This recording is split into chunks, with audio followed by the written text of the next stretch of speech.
नमस्कार मित्रांनो, लग्नानंतर होईलच प्रेम. पुढील येणाऱ्या भागात असं पाहायला मिळणार आहे की आता पिहूला नंदिनीला किडनॅप केलेलं माहिती असतं. जेव्हा ती वसू आत्याला पाहत असते तेव्हा ती घाबरत असते. तेव्हा ती नंदिनीला पिहूला विचारते, तू काय ऐकलं होतं? तेव्हा ती काहीच सांगत नाही. आता नंदिनी डिसिजन घेत असते पिहूला काउन्सलरकडे घेऊन जायचं. मग ती सत्य सांगेल आणि माझं टेन्शन कमी होईल. आता ती काउन्सलरला देशमुखांच्या घरी बोलवते आणि काउन्सलर पिहूच्या रूममध्ये जातो. काउन्सलर म्हणतो की तुम्ही रूमच्या बाहेर जा, मगच पिहू खरं बोलेल. सगळे बाहेर जातात पण रम्या वसू आत्या तिथेच घुटमळत असतात. नंदिनीच्या लक्षात येतं की नंदिनीला संशय येतो की पिहूने ऐकलेलं आहे ती गोष्ट नक्कीच वसू आत्यांशी रिलेटेड आहे. त्यामुळे नंदिनी या दोघींना तिथून घेऊन जाते. तेवढ्यात नंदिनीला आनंद निवासमधून फोन येतो म्हणून ती कॉल रिसीव्ह करते, पण जाताना काव्याला सांगून जाते या दोघींकडे लक्ष ठेव आणि काव्या त्या रूमच्या बाहेर उभी राहून त्यांच्यावर लक्ष ठेवते.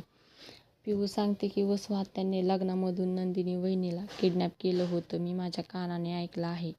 तेव्हा काव्याला खूपच धक्का बसतो आणि मग काव्या घरच्यांना सांगते आणि वसू आत्यांना जाब विचारते की तुम्ही का केलं तसं? तुमच्यामुळं आमच्या चौघांचं आयुष्य उद्ध्वस्त झालं आहे. आता मी शांत बसणार नाही असं बोलून ती पोलिसांना फोन लावते.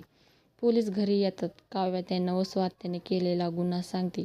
वसू आत्याने अरेस्ट करा असंही ती सांगते. आता वसू आत्या खूप वयावया करत माफी मागतात. त्यांना कोणीही माफ करत नाही. पोलीस त्यांना अरेस्ट करून जेलमध्ये टाकतात. तर प्रेक्षकांनो, तुम्हाला मालिकेचा ट्विस्ट पाहायला आवडेल का? आणि काव्याने जे केलं ते बरोबर आहे का? हे कमेंटमध्ये नक्की सांगा. आणि व्हिडिओ आवडला असेल तर आपल्या चॅनलला सबस्क्राईब करा आणि लाईक शेअर करायला विसरू नका. धन्यवाद.